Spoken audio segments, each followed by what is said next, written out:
Samantala, nationwide earthquake drill naman po pinaghahandaan na ng bayan ng San Fabian. Para sa detalye, kasama natin Idol Kate Dispo.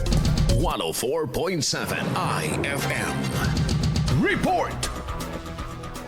Nagsagawa ng orientation at planning meeting ang lokal na pamahalaan ng San Fabian noong Hunyo 16 para paghandaan ang 2026 second quarter nationwide simultaneous earthquake drill na gaganapin sa Hunyo 18 alas 9 ng umaga sa San Fabian Integrated School SPED Center sa Barangay Inmalug Sur. Pinangunahan ng Municipal Disaster Risk Reduction and Management Office at iba't ibang ahensya ang pagpaplano ng mga detalye ng drill at koordinasyon ng mga kalahok at responders. Paalala ng lokal na pamahalaan sa mga residente na huwag mabahala sa pag-deploy ng mga emergency response vehicle at iba pang aktibidad sa araw ng drill dahil bahagi lamang ito ng simultaneous exercise. Layunin ng programa na masubok at mapalakas ang kahandaan ng komunidad, mga mag-aaral at mga ahensya sa pagtugon sa lindol at iba pang sakuna.